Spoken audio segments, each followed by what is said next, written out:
Sunrise Acres, a quaint suburban neighborhood in Fort Collins, Colorado, where charming bungalows with wraparound porches lined tree-shaded streets, and the Cache la Poudre River glimmered nearby. The community prided itself on its agricultural roots, with many residents tending backyard gardens and frequenting the nearby strawberry fields. A beloved 10-acre community farm.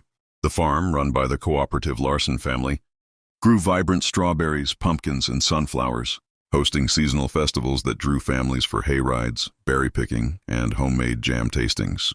Its rustic red barn and sprawling fields were a local treasure, but its proximity to Sunrise Acres made it a target for the neighborhood's overzealous HOA.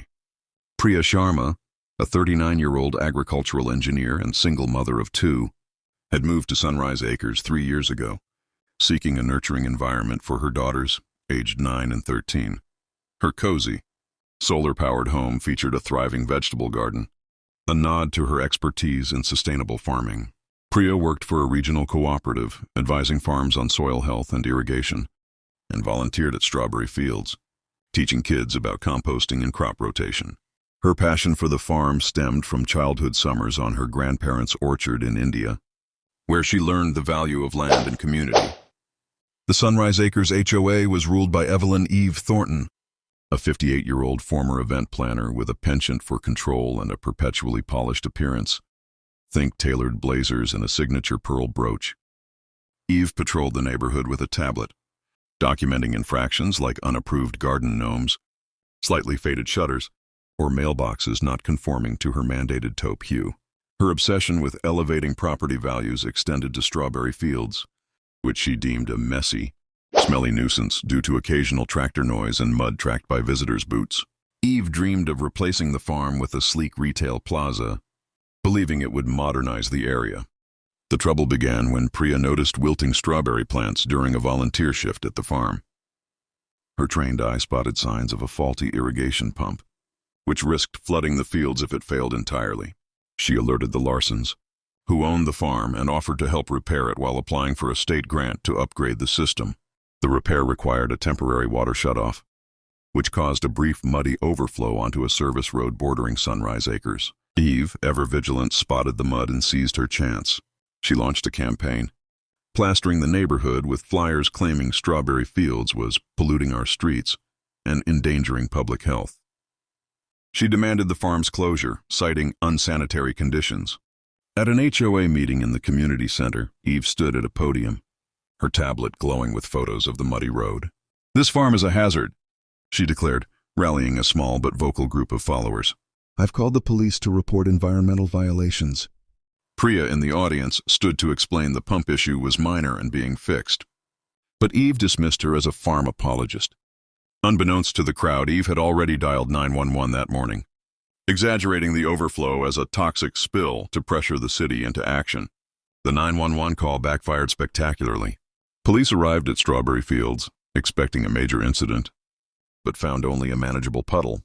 Irritated by the false alarm, they issued Eve a warning for misusing emergency services. But Eve doubled down.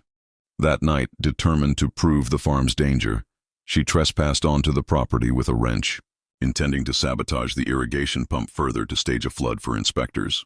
In her zeal, she miscalculated, loosening a pressure valve too far. The pump failed catastrophically, unleashing a torrent of water that flooded the strawberry fields, washed out rows of crops, and spilled into Sunrise Acres' lowest-lying streets. Mud and debris surged, damaging fences, flooding basements, and stranding cars. The farm's barn, already weathered, partially collapsed under the water's weight, its timbers splintering. Panic ensued as residents woke to flooded yards. Priya, alerted by a neighbor's frantic call, rushed to the farm with her daughters in tow. Drawing on her expertise, she directed volunteers to divert water using sandbags and alerted the fire department to the barn's instability. She also contacted her colleagues at the State Agricultural Board, providing data on the pump's specs to aid containment efforts. The flood was stemmed, but the damage was staggering.